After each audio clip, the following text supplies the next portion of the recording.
Ciencia y Tecnología. Sexto grado. Circuitos eléctricos en serie. ¿Qué tal? Bienvenidos nuevamente a otra teleclase más.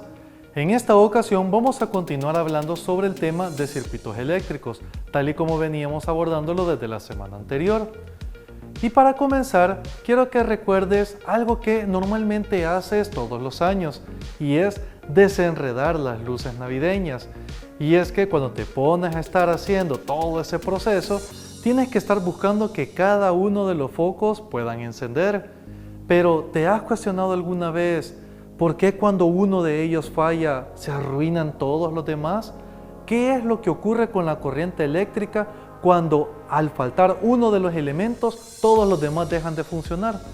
Bueno, para contestar estas interrogantes, veamos los siguientes experimentos. Antes de comenzar, es importante saber cuáles son los dispositivos o los elementos que vamos a utilizar para armar el circuito eléctrico y también saber cómo se nombran y cuál es el símbolo con el cual se representa a cada uno de ellos. Entonces quiero que observes los objetos que tengo sobre la mesa. El primero y quizás el más llamativo es el multímetro. De este estuvimos hablando la semana pasada y vamos a continuar hablando en esta semana y la siguiente. Así que no te preocupes, lo vamos a ir utilizando paso a paso. Principalmente quiero que le prestes atención a los dispositivos que tengo de mi lado derecho. Entonces, si observas, aquí tenemos algunos que quizás son un poco familiares. Por ejemplo, tenemos la batería. La batería ya la conocemos, ya la hemos identificado de la teleclase anterior. También tenemos una resistencia eléctrica. La resistencia eléctrica, tal y como la mencionamos también, está hecha de carbono y tiene unos símbolos, unas líneas de colores, las cuales me pueden decir de cuánto es la medida de la resistencia eléctrica. Y también tenemos el diodo LED. En este caso, el LED nos va a servir para poder identificar de manera luminosa cuando está pasando corriente eléctrica.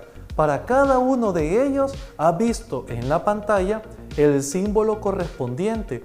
Es decir, cuando estamos dibujando o cuando estamos armando un circuito, tenemos que hacer estos trazos y de manera más sencilla, para no estar dibujando toda una batería o estar dibujando todo un foco, pues los símbolos que viste en pantalla son los que se van a utilizar. Entonces, ahora que tenemos conocimiento de todos estos dispositivos y su nomenclatura, solo nos queda pendiente uno, y es precisamente en el cual están montados los que observaste ahorita en la pantalla. Este tablero en el cual están montados se le conoce como tablero breadboard, otros le llaman tablero de prototipos, otros le llaman protoboard, tiene muchos nombres, de manera comercial lo vas a encontrar así. Pero si le decimos tablero de prototipos, suficiente, no hay ningún problema. Ahora, ¿en qué consiste este tablero? Bueno, Nico nos va a dar la información sobre el tablero de prototipos. Este es un tablero de prototipos, breadboard o protoboard, y es muy utilizado para hacer montaje de circuitos antes de hacer su ensamblaje final. Esto garantiza que el circuito funcione correctamente. Gracias, Nico, por la información que nos acabas de dar. De hecho, es muy útil, ya que justo ahorita vamos a utilizar nuestro tablero de prototipos. Pero es necesario saber cuál va a ser el circuito que vamos a construir. Y como ya conocemos cuáles son los símbolos y los esquemas que se necesitan para cada uno de ellos, veamos entonces en pantalla cuál es el circuito que vamos a construir. Como puedes observar, tenemos el símbolo para la batería. Luego vamos avanzando, llegamos a la resistencia, seguimos avanzando y llegamos a un foco LED. En este caso vamos a necesitar 3, así que pasamos por uno, pasamos por el siguiente y luego por el otro foco LED, hasta cerrar el circuito y llegar nuevamente a la batería. Como ya conocemos cuál es el circuito que vamos a armar, entonces ahora procedamos a hacer el montaje ya con los dispositivos que nosotros conocemos. Entonces tenemos la batería. Si notas, a la batería le he puesto unos conectores, los que normalmente se conocen como conectores cocodrilo, y los he conectado a estos terminales, a estas puntas que me van a servir para colocarlas dentro del tablero de prototipos. En términos generales, lo que voy a tener yo es la entrada del positivo y la del negativo de la batería. Es como pasar la batería hacia el tablero de prototipos. Entonces lo puedo colocar, en este caso lo voy a colocar en cualquier lugar. Aquí lo vamos a poner en la primera fila. Luego vamos a colocar la resistencia, tal y como vimos en el esquema. En el caso de la resistencia, si observas, tenemos una resistencia con nuestro código de colores. En este caso tenemos marrón, verde, marrón. Y si recuerdas de la clase anterior, decíamos que el marrón significa 1, el verde significa 5, con eso tendríamos 15, y el marrón significa multiplicarlo por 10, o sea 150. Aquí tengo una resistencia de 150. ¿Cómo se coloca? Aquí donde hicimos esta conexión del positivo de la batería, ahí vamos a conectar la resistencia y la otra patita de la resistencia la vamos a dejar ahí. Ahora, cuando coloquemos el siguiente foco LED, puede ser cualquiera de ellos, lo voy a colocar inmediatamente a donde terminó la resistencia, inmediatamente ahí voy a colocar el siguiente LED. Entonces en esta fila que se encuentra acá, aquí lo puedo colocar, va sobre la misma fila. Luego el siguiente foco LED, si notas, por eso es que se llama circuito en serie, porque va uno después del otro. Así es la manera en la cual se hace este montaje. Entonces voy a colocar a donde terminó uno de los LED, voy a colocar el siguiente. Entonces, así como en el esquema, uno después del otro. Y para variar un poco, pues aquí tengo un foco LED amarillo. Los focos LED los podemos encontrar en varios colores, en varias presentaciones. La verdad es que ahí depende de la manera en la cual tú lo quieras mostrar. Y colocamos entonces inmediatamente donde termina uno de los LED, colocamos el siguiente. Entonces ya tenemos nuestro montaje en serie. Tenemos la batería, tenemos la resistencia y tenemos los 3 focos LED. Lo que nos hace falta es cerrar el circuito. Ahorita, así como lo tenemos, es un circuito abierto, ya que en toda la trayectoria que vamos llevando no hemos regresado a la alimentación de la batería. Entonces yo tengo conectados ahorita el terminal negativo hacia esta punta. Eso significa que justo donde terminó el último foco LED, ahí voy a hacer la conexión del terminal negativo. Al hacer eso, visualmente deberíamos de percibir que los focos LED se encienden. Así que para tener una mejor visualización, vamos a apagar las luces y vamos a cerrar nuestro circuito. Entonces, observemos lo que ocurre. A la hora de cerrar el circuito, podemos observar entonces que los 3 focos LED se han encendido. La conexión, si recordamos, es uno después del otro. ¿Qué implicaciones tiene que nosotros tengamos un circuito construido de esta manera? Lo que ocurre con este tipo de conexión es que si uno de los elementos que conforman el circuito llega a fallar o se encuentra ausente, todo el circuito se abre. ¿Cómo lo podemos evidenciar? Si te fijas, de los 3, voy a retirar el último y al retirarlo se apagaron los otros 2. Es decir, aunque era el último, afectó al primero. Por lo tanto, cuando nosotros tenemos una conexión en serie, observamos este tipo de fenómenos, que al ir uno después del otro, cualquiera que se remueva afecta totalmente todo el circuito. De hecho, tú puedes hacer la prueba removiendo el primero, removiendo el de en medio, y vas a notar que en todos los casos siempre quedan apagados. Otro detalle que puede interferir o que tiene que ver con la intensidad con la cual alumbran cada uno de ellos es el desgaste que pueda tener la batería. En este caso, como esta batería ya le he dado bastante uso, la intensidad no es muy grande. He tenido que apagar las luces para que se puedan evidenciar. Pero si cambio de batería a una que esté más nueva, observa lo que ocurre. Siempre respetando el terminal negativo y positivo,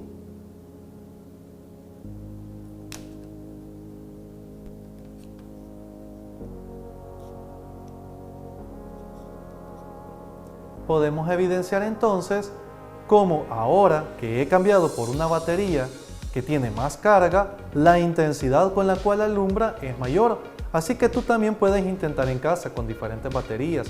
Prueba con baterías de 9 voltios, con baterías de 1.5 y así sucesivamente. Y vas a notar cómo la manera en la cual hacemos este tipo de variantes afecta en la intensidad. Pero no solamente podemos tener focos LED en serie, también podemos tener resistencias en serie y se pueden realizar cálculos.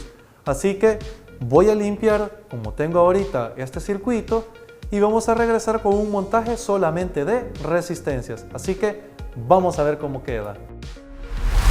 Para poder hacer este montaje no necesitamos una batería, simple y sencillamente necesitamos 3 resistencias de diferente valor. Aunque si no puedes conseguir de diferente valor y tienes del mismo valor, no importa. Lo importante aquí es que tengas 2 o más resistencias eléctricas. Entonces aquí tengo una que en su código de colores nosotros tenemos marrón, verde, marrón. Decíamos por la interpretación de los colores que el marrón significa 1, el verde significa 5 y el tercer color, que sería otra vez el marrón, significa multiplicado por 10, sería 15 por 10, es decir, una resistencia de 150. Así que la voy a colocar aquí, siempre con la misma lógica como estuvimos armando el circuito anterior. Ahora tengo otro, en este caso el que tengo es naranja, negro, marrón. ¿Qué significa? En el caso del naranja vale 3, el negro vale 0 y el marrón otra vez multiplicado por 10 significa 30 por 10, es decir 300. Aquí tengo una resistencia de 300. Y para la conexión en serie, donde terminó 1, ahí exactamente es donde inicia la siguiente conexión. Ya tenemos 2 resistencias en serie y terminamos con una más. En este caso nuevamente tenemos naranja, naranja, marrón. Eso significa que tengo 3 multiplicado por 10, o sea 33 por 10, 330. Entonces respetamos siempre la conexión y lo ponemos acá. Ahora tengo las 3 resistencias, las tengo en serie. ¿Qué es lo que vamos a hacer? Vamos a hacer entonces una operación matemática. Las resistencias cuando se encuentran en serie se suman de manera aritmética, es decir, de la forma en la que normalmente haces una suma. ¿Cuál suma vamos a hacer? Sería la suma entonces de 150 más 300 más 330. Si realizamos esa suma, vamos a obtener como resultado 780. Quiere decir que las 3 resistencias se comportan como si tuviéramos una sola resistencia de 780 ohmios. Para verificar si es cierto, vamos a utilizar el multímetro. Ya lo tengo en el segmento de las resistencias, tengo las puntas. En el caso de las resistencias aquí no hay positivo y negativo, así que no importa el lado con el cual estemos utilizando. Para tener mayor fijeza, voy a colocar unos conectores cocodrilos al inicio y al final. Y estos mismos conectores los voy a colocar en una punta del multímetro y en la otra punta del multímetro. Ahora observemos el valor que aparece en pantalla. Si notamos, está teniendo una pequeña fluctuación. Esto es muy normal que ocurra cuando nosotros estamos realizando este tipo de conexiones, ya que no siempre quedan bien fijas. Si notamos, nos está dando un valor de 810 y nosotros decíamos que el calculado, el que nosotros esperábamos, era de 780, o sea que tenemos 30 ohmios adicionales. ¿Por qué no nos queda exactamente el valor que nosotros habíamos calculado? Primero que nada porque las resistencias no siempre son exactamente del valor que aparece en su código de colores. Por eso es importante realizar siempre la medida, ya que el fabricante no logra que quede exactamente igual. De hecho, hay un último color que aparece ahí, que es el rango de tolerancia, es decir, la incerteza o el error. Y también, como hemos colocado todos estos cables también tienen una resistencia. Eso hace que el valor suba. Por eso es que nunca vamos a obtener el valor exactamente como aparece calculado. Ahora entonces que ya hemos visto todo este arreglo de circuitos, es un buen momento para ir haciendo ya un pequeño resumen para ir cerrando con esta teleclase. En resumen, podemos enumerar 4 grandes características con toda la información de la que hemos estado hablando. Primero, que el voltaje en cada uno de los dispositivos que forman un circuito en serie va disminuyendo. Lo otro que podemos evidenciar es que la corriente que pasa por cada uno de los dispositivos siempre es la misma. El otro aspecto que podemos evidenciar es que cuando nosotros tenemos un circuito en serie, si removemos uno de los elementos, nuestro circuito queda abierto.